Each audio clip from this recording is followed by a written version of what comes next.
For years, Bill Gates warned of a new virus that would cripple the world. This year, his predictions came true. The damage economically and health-wise has been far greater than I would have expected with a virus like this. The tech mogul turned philanthropist set up the Bill and Melinda Gates Foundation 20 years ago. It's been instrumental in the global fight to rid the world of some of its most dangerous infectious diseases, including polio and malaria. Now he's turning his attention to a global vaccination program to end the COVID-19 pandemic, which may be sooner than many realise. Bill Gates, welcome to The Economist Asks. There is this big race around the world to develop a vaccine. You, the Gates Foundation, are playing a big role in this. Are we spending enough? And if not, why not? Well, there are 6 efforts that are the furthest along, which will be in phase 3 trials by the end of September. I do think several of them will be successful, not just at the 50% level, but the 80-90% level in terms of blocking transmission and sickness. So, a little bit, the early ones may not be the best, and these characteristics are hard to measure, but I don't think that, we need more constructs here. I think we have enough to be successful. We do need to finance these constructs so that we get them out globally, because that's the only way the epidemic ends. We all need to spend billions to get the vaccine out to save the trillions that the economic damage is doing. But why isn't that happening? I mean, you put it very well. Why aren't we spending the billions to save the trillions? When you talk to prime ministers, presidents, as I'm sure you do, why isn't this happening? All the countries but the U.S. do need to think about why weren't they able to orchestrate early high-risk money. I mean, the UK did better over time, Germany did some things, but the US is, thank goodness that BARDA, with all its imperfections, was there to move things ahead. This was a huge favor that was done for the entire world, and it's done so we can globally take on the challenge. Many of these vaccines are fairly low cost to make. AstraZeneca, Johnson & Johnson, Novavax, Sanofi, all of those will be in the $2 to $3 marginal cost range. So you'll pay a somewhat higher price in rich and middle income to defer the fixed costs of the development.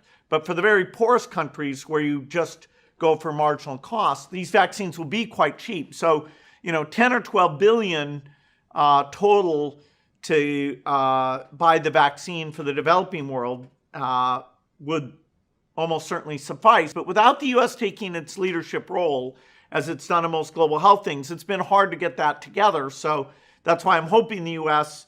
in its supplemental bill or somehow will step up and lead here, because that's still that's what would really get it. So we get that full 12 billion and we're not financially limited in dosing the world. Give me a sense of what you think is realistic to be achieved in terms of coverage of a vaccine globally. I mean, the last vaccine was, it took 5 years to develop. So by that standard, we're already in warp speed. Because you need billions of doses, will we be able to get those out and get the immunity in 2021, or will this stretch over into 2022? There's a lot of modeling nowadays that's saying that because of the infections where you do get immunity, and because of cross-protection from other vaccines and coronaviruses, if you add the vaccine in, even at like a 30 to 40% level, that may stop exponential spread. So that would be a very hopeful thing. Then you can imagine that by late 2021, you would have enough doses that you're almost done, but with just a little bit of spillover into 2022. And that would be globally? Late 2021, globally. Early 2020. The rich countries, well, the U.S. has all this dedicated capacity, has the most across many manufacturers. I think by in 2021, it will bring the pandemic to an end.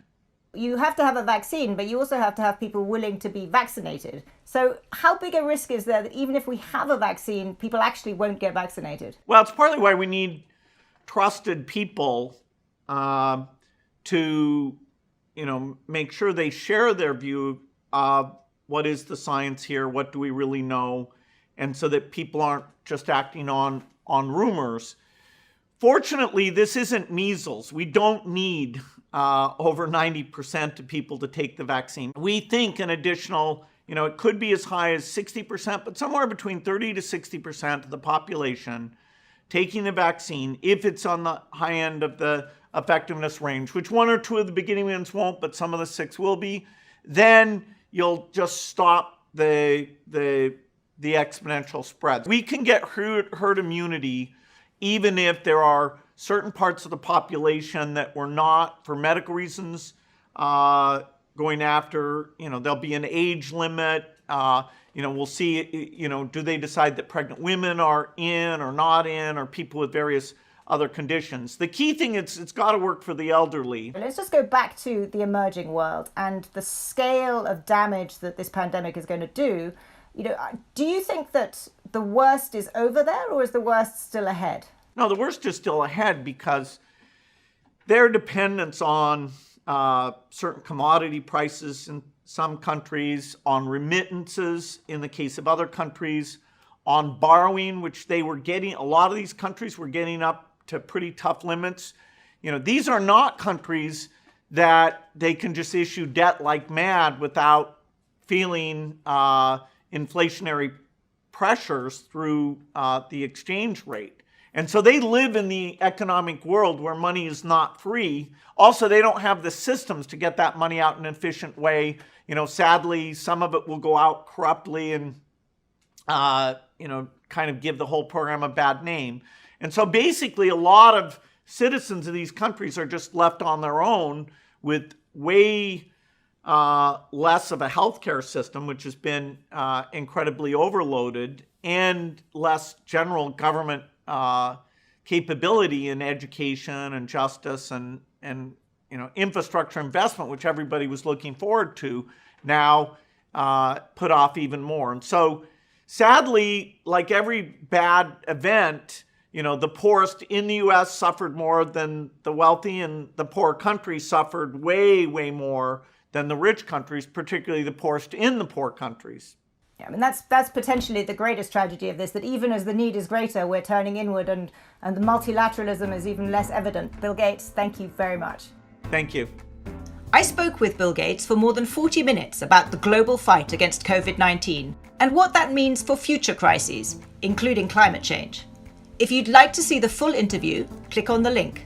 You'll just have to register with The Economist if you haven't already. Or you could subscribe to enjoy unlimited access to all of our journalism, including special online events. Thanks again for watching.